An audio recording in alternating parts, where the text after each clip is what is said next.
యష్మి కోసం శ్రీ సత్య ఇంకా అమ్మాయి ఫ్రెండ్ సంయుక్త అని ఇద్దరొచ్చారు. వాళ్ళేం చెప్పారంటే, "యష్మి మాకు పాత యష్మి కావాలి. నువ్వు అప్పుడు అబ్బాయిలతో సమానంగా ఆడేదానివి. ఇప్పుడు నువ్వు రిలేషన్‌షిప్స్ నీవెక్కువ ఇంపార్టెన్స్ ఇస్తావు నాకు తెలుసు. అవన్నీ పక్కన పెట్టి అవన్నీ బయట చూసుకోవచ్చు. ఇప్పుడు నువ్వైతే గేమ్ మీద ఫోకస్ చేయి. నువ్వు బాగా ఆడాలి. లేడీ టైగర్స్ లాగా ఆడాలి" అన్నట్టుగా వాళ్ళు చెప్పారనమాట.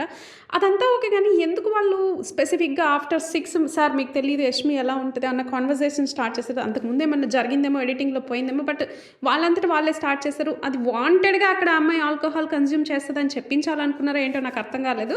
సో, బట్ ఆ అమ్మాయి అయితే ధైర్యంగా ఒప్పుకునింది. ఆఫ్టర్ 6 ఏం చేస్తావంటే అమ్మాయి ఫస్ట్ చెప్పలేదు. తర్వాత నాగార్జున గారు ప్రైజ్ మనీకి 3,00,000 యాడ్ చేస్తామంటే ఆ అమ్మాయి చెప్పేసింది.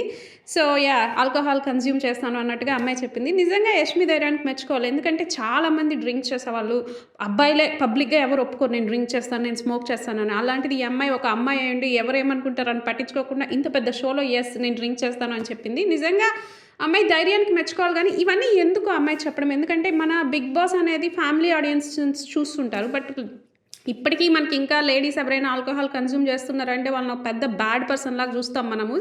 బట్ ఈ అమ్మాయి అయితే ధైర్యంగా ఒప్పేసుకుంది. ఓట్లేస్తారా లేదా అవేం పట్టించుకోలేదు. నాగార్జున గారు అంటే ఆఫ్టర్ 6 యష్మి అన్‌స్టాపబులా అంటున్నారు. నిజంగా ఆ అమ్మాయి ఏం చేస్తుందో ఆ అమ్మాయికి అర్థం కావట్లేదు. నాకదైతే అర్థమైంది. ఎందుకంటే డాన్స్ కూడా పిచ్చి పిచ్చిగా ఏస్తుంది. అంటే ఒక అమ్మాయిలాగా ఎయట్లే. ఏదో ఐటెమ్ సాంగ్స్‌కి డాన్స్ ఏస్తున్నట్టే ఏస్తుంది. కొంచెం బాడీ లాంగ్వేజ్ అదంతా డిఫరెంట్‌గా ఉంది. ప్రాబబ్లీ ఏమన్నా స్ట్రెస్‌లో ఉందా, బాధలో ఉందో మనకు తెలీదు. తనైతే కొంచెం వియర్డ్‌గా బిహేవ్ చేస్తుంది. చూడాలి ముందు ముందు ఎలా ఉంటుందో. బట్ ఇక్కడ ఇంకో విషయం చెప్పాలి. శ్రీ సత్య అందరికీ మంచిగా గౌతమ్‌ని టాప్‌లో పెట్టింది. నెక్స్ట్ నిఖిల్‌ని పెట్టింది. నెక్స్ట్ నబీల్‌ని పెట్టింది. అవినాష్‌ని పెట్టింది. ఇంకెవరు ప్రేరణని పెట్టిందనమాట.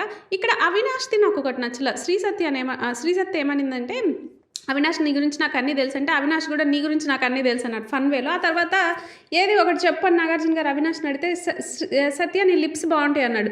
యాక్చువల్‌గా అక్కడ అవినాష్ ఇంటెన్షన్ ఏంటంటే, శ్రీ సత్య లిప్ సర్జరీ చేయించుకుందో అది బ్యాక్ ఫైర్ అయింది. ఆ అమ్మాయి లిప్స్ షేప్ పాడైపోయింది. అది ఆ అబ్బాయి ఇంటెన్షనల్‌గా అక్కడ తెచ్చాడు. తేకుండా ఉండాల్సింది. ఎందుకంటే అది కొంచెం సెన్సిటివ్ టాపిక్ కదా! ఇంకేదన్నా జోకు ఇంకేదన్నా యేసుంటే బాగుండేది. అంటే తను ఆల్రెడీ ఫీల్ అవుతూ ఉంటుంది. తన ముందు లిప్సే చాలా బాగున్నాయి. ఇప్పుడు పాడైపోయినాయి కాబట్టి. సో, అది కొంచెం తేకుండా ఉంటే బాగుంటది. బట్ ఆ అమ్మాయి నాగార్జున గారికి కూడా అది అర్థమైంది. సో, సత్య నువ్వు చెప్పమ్మా అవినాష్ గురించి అంటే, అవినాష్ ఈవెంట్స్‌కెళ్ళి ఏం చేస్తాడు అని చెప్పిందనమాట. అక్కడి వరకు చెప్పేసింది. మరి ఈవెంట్స్‌కెళ్ళి ఏం చేస్తాడో మనకైతే తెలీదు. అక్కడితో ఆపేసింది. సో, ఇంకా మళ్ళీ నాగార్జున గారు ఆ హగ్ గురించి అడిగారు. అవినాష్‌ని వాళ్ళ వైఫ్ వచ్చి హగ్ చేసుకుంటే యష్మి అనుకున్నాడంట. ఎట్లా అనుకుంటాడు యష్మి ప్రేరణ అని నాకు అర్థం కావట్లే. అంటే ఫన్నీ వేలోనే అయి ఉండొచ్చులేండి. బట్ అది యష్మికైతే వాళ్ళ ఫ్రెండ్స్ ఏం చెప్పారంటే, బాగా ఆడమ్మా నువ్వు నీ గేమ్ మీద ఫోకస్ పెట్టు. ఫస్ట్ నీకు ప్రయారిటీ ఇచ్చుకో. నువ్వు పృథ్వీ ఇంకా నిఖిల్ వీళ్ళ గురించి పక్కన పెట్టు అన్నట్టుగా చెప్పారు. సో, చూడాలి రేపటి నుంచి ఎలా ఉంటుందో. యష్మి ప్రోమో ఆల్రెడీ చూసాం కదా, దద్దరిల్లింది. రేపు యష్మి మళ్ళీ చంద్రముఖి అయ్యేలాగుంది. మేము రేపటి గురించి రేపు మాట్లాడుకుందాం. ఈ వీడియో అయితే ఇంతే.